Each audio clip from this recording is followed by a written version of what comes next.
out as I come. Busting in your line, cracking helmets in. I bring the pain, so what you gon' do? Stand there and just get shook out ya. So clean out your locker, I'm out to get ya. Cause I just popped ya. You can't take the pressure. You might as well quit cause you just can't last. Madden 2000, put your face in the grass. Austin Safarian-Jenkins, the first touchdown of Jameis Winston's career. And your pride in the dirt, so put on a skirt. If you come on the field and don't wanna get hurt, just bruised and beaten, all black and blue. And it's been like that since Madden 92. I rep two cities, and ain't no doubt they both do feel me. Tell them his breed, put them on lead, cause ain't no doubt Akafu been busy. I rep my hood, I rep my block, I rep my... That's how you overcome adversity.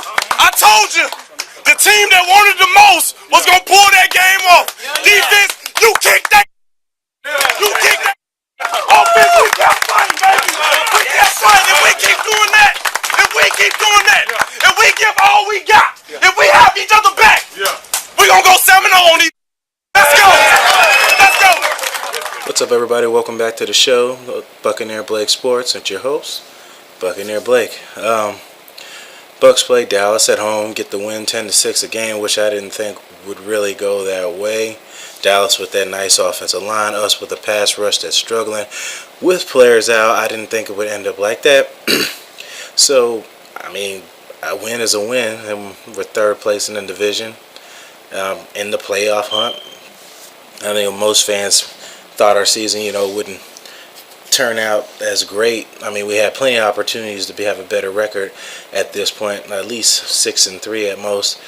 But I think myself included are just happy to even be mentioned in the run for playoffs instead of being, stick a fork in it. We're done and we're not. So Philadelphia has quarterback issues again. Sam Bradford went out, and they be playing against Mark Sanchez. We ain't played against Mark Sanchez since the Josh Freeman era, if I remember. It was at home, and I think we lost. One half a step too late or too early, and you don't quite make it. 1/2 second too slow, too fast, you don't quite catch it. The inches we need are everywhere around us. Hell yeah. They're in every break of the game, every minute, every second. On this team, we fight for that inch. On this team, we tear ourselves and everyone else around us to pieces for that inch. We claw with our fingernails for that inch. Because we know when we add up all those inches, that's gonna make the fucking difference between winning and losing. Between living and dying. Well, we'll see how it goes. Every game, you had a chance to win. Anytime you line up on the field, you should be expecting to beat somebody, which I think we can. When we go out there, we had 10-6 against Dallas Cowboys. We had a bunch of backup corners in the game. Sterling Moore, Jude, number 38, and Altheron Verner has seen his way back to the field. I found out more of what's been happening is that he's just been getting simply outplayed.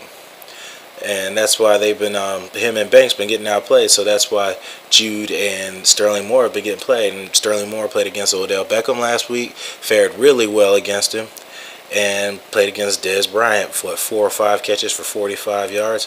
Granted, Dez has some drops, but whatever. You give credit when credit's due. He was covering him and he stopped him.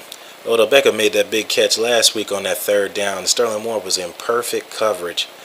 And what's good for Sterling Moore is that he got to play against the team that released him or didn't want to re-sign him, which was Dallas Cowboys. Thank you again, Jerry Jones. And speaking of Jerry Jones, I hate Greg Hardy. This fool came out there. The fans were yelling, "Greg, you suck."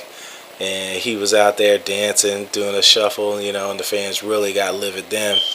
It's just, and what's even greater, I ain't going to say greater, even worse about that, as I'm leaving the stadium, there was a fight outside.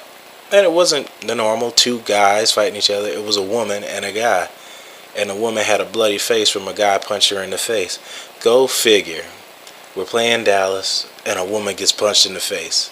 Who would have thought of that?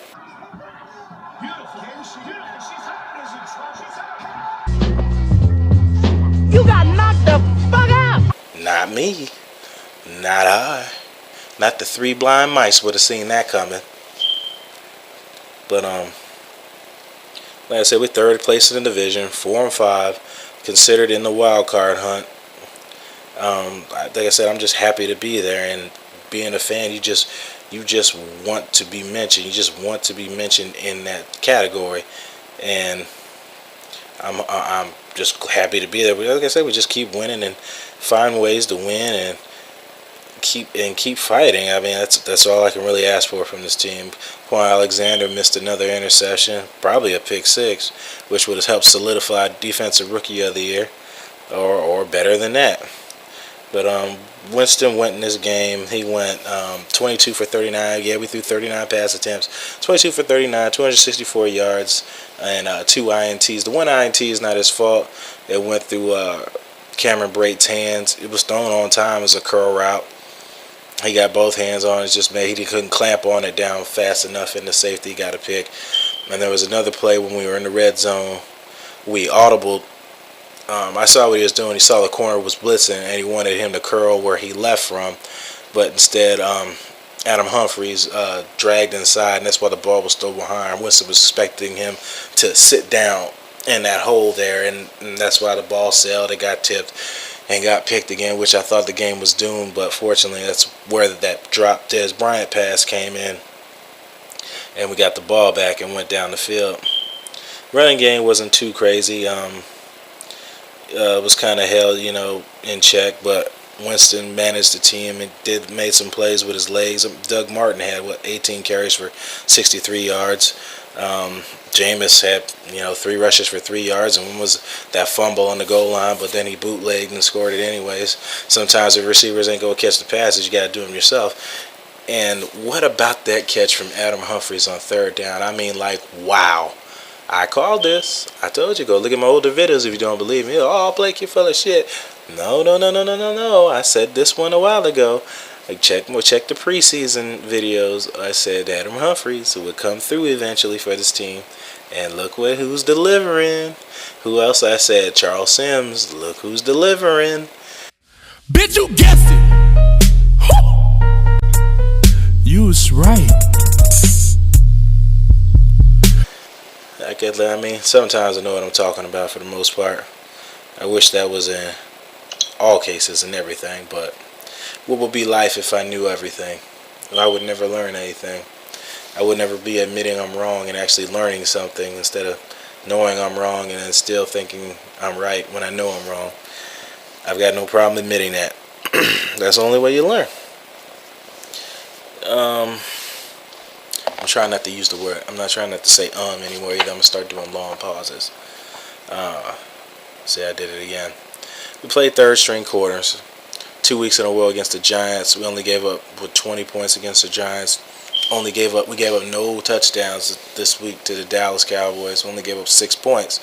That's freaking amazing. I mean, given the certain circumstances we had and no pass rush, we managed to get 3 sacks. I think both linebackers got a sack. Levante David, Quan Alexander, and I think the other one was by... I'm trying to guess this without looking this up. The other one was by...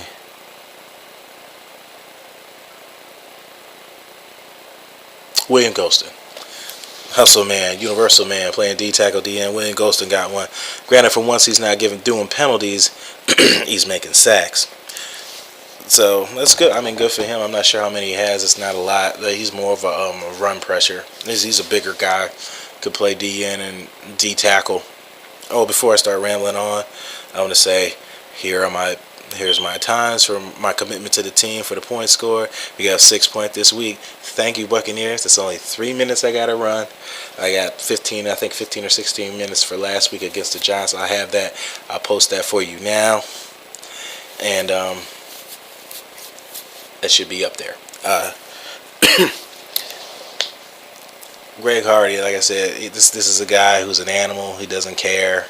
He's like the Terminator. It cannot be stopped. It cannot be reasoned with. It cannot be bargained with.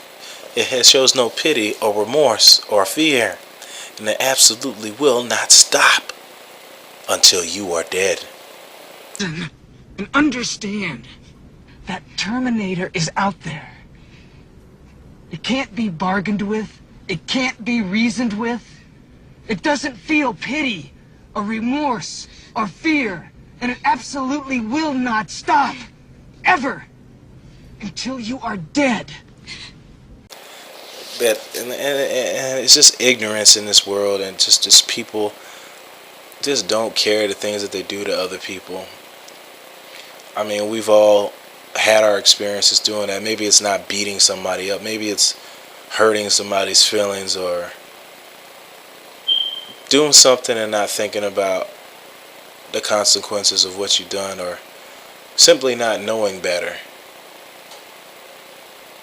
You try to, I'm mainly guilty of it. You try to think of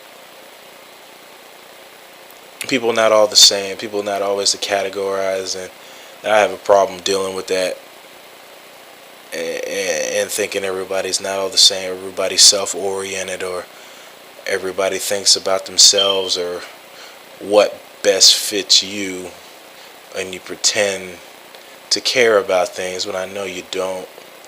I try not to think about that like everybody. Like the Paris incident, you know, everybody says that they're sad, but nobody will ever do anything.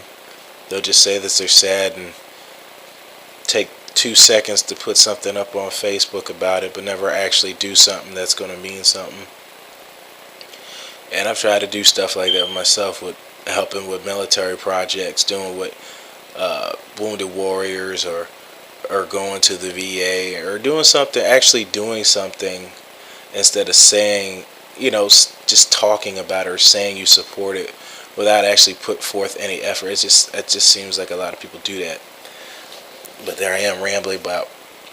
I try not to categorize everybody as the same. I'm trying not to do that, because it makes me seem very hateful, and like guys like Greg Hardy who just don't give a rat's behind about anybody and their feelings or what they think about them, because you should care what people think about you, because that's ultimately what you have, is your image. If you don't care about that, then I don't know what your parents did for you. I don't know if they raised you or who has raised you. Maybe you didn't have your parents that raised you. I don't know your life, Greg. I'm not going to disrespect your parents. I just said I hope they had morals when they raised you, and I know they didn't raise you like that.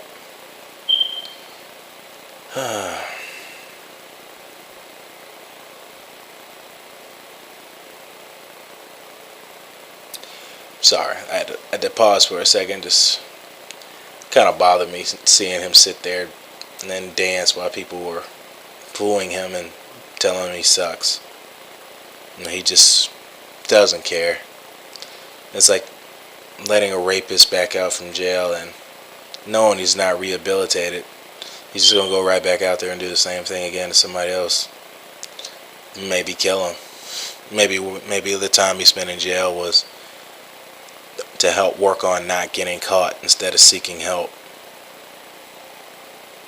I'm not saying Greg's a rapist. I'm using it as a metaphor. He beats people up when he's angry. Matter of fact, Miss Holder was Nellie's ex-girlfriend or ex-fiance. I don't know. These guys cycle these women around and share them. Especially, well, Drake don't even share them. He literally just wants to sleep with every woman he can. He's mad about that. She had a relationship with Nellie, and that's what this argument was over. I mean, you wasn't too upset when you was getting a piece, or when you was after her at the time. But whatever. That's not for me to decide. I mean, that's between them two and her and Nelly, or whatever they had to pass. Or I wonder if they're still friends. I don't know. I don't get caught up into that. I just think people with money don't have the same issues. They have the same issues. They just have more money with the same issues. They say people who have money don't do drugs. They just have access to better drugs. Nothing changes. Like I told you, the people don't change. I try not to think about that as everybody. People don't change. Just the status of you change. The behaviors remain the same. Let me get back on the game. I told you I can ramble sometimes. I was really impressed with how this team carried themselves. Mike Evans came with adversity at times. He dropped a pass. He took a lot of crap from me. He took a lot of crap from everybody. But you came through and delivered for your team when we needed you. And that's all that matters. I know now, like I said last week, I wasn't mad at the loss. I know we have our quarterback. I can honestly say that. I'm not scared anymore when they line up. I know he's going to do everything he can to help this team win. And I haven't had that secure feeling in a very long time. And I'm happy for it. Got established head coach, established OC, a good GM. The pieces are finally falling in place for us. And I hope we can start turning the corner and turning this team into 10-win seasons all the time. Maybe work ourselves up. Start with 9-7s and it starts with 10-6s. I'm fine with that. I'm fine working towards something greater.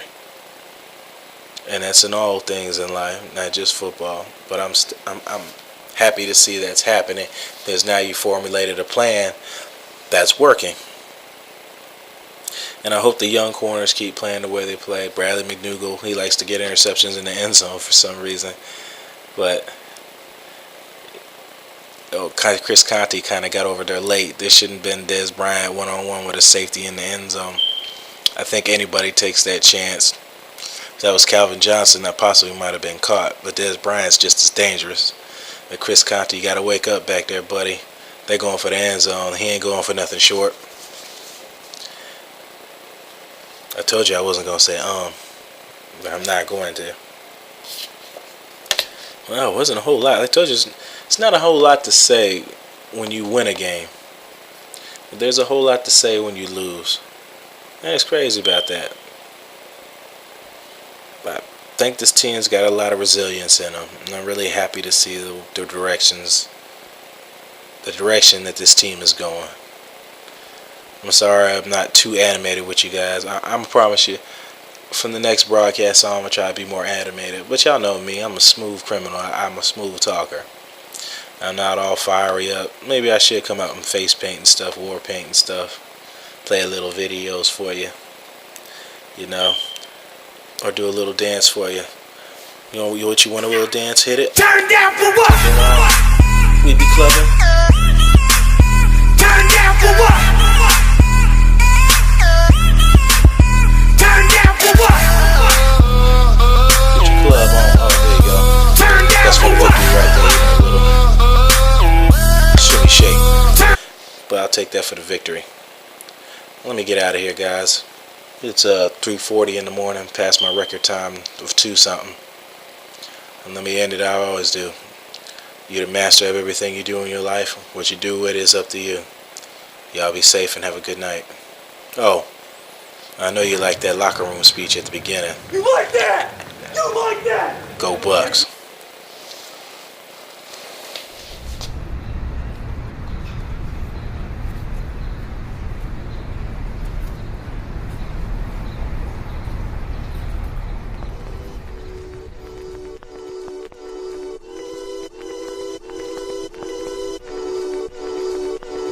Yeah, yeah. Riding with Skeet, Mellow, and Flacco. Ain't got no beef, but we got cheese and lettuce like a taco. What you talking about? I got my city on lock, ho, and I always keep the peace. I never gotta keep that Glock, bro. Tampa Bay Buccaneer, check the red and pewter. Yeah, the girls with you are mighty fine, the ones with me are cuter. Swagger to the max, mind faster than computers. See, we get the signal clear, the flashing lights can never fool us. Call me Young Hammy, I'm about to go ham. When it comes to Tampa, I'm the definition of the man. Always let me speak my mind, but never listen to my plans. Sometimes it made me doubt I'll never miss a step again. Confidence is great, but humility is greater. Being humble is what lets me show civility to haters. It lets me see the real ones from the fakers. Guess it turned me into Kobe, Wonder Corp, we are the Lakers. Going for the championship, you'd be appalled at the amount of women waiting for their chance to get hit. It's some cancerous shit. I jumped off the wheel, they let me out the cage, now I go hamster a bit. Yeah, hometown hero status, cause my flows they be the tightest and my women are the baddest. Skate park and Tampa kids tell me I'm the raddest. Born a soccer player, I used to kick it at Ed Radis or Schimberg. Got cheese like Limburger, I'm a lyrical assassin, I spit and begin murder. I love my mother, I know that my sins hurt her, so I live a righteous life and only listen to the word of The Most High, He made me so fly. Boy, I'm colder than the winter, you could call me Snow Guy. Shout to Key, I hit the booth and go live. If they tell you I'm the sickest, my nigga, it's no jive. I need a doctor. See, I'm fly without a plane and I don't need no helicopter.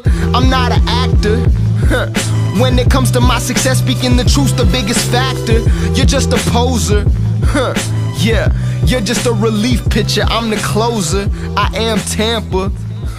Yeah, I am Tampa.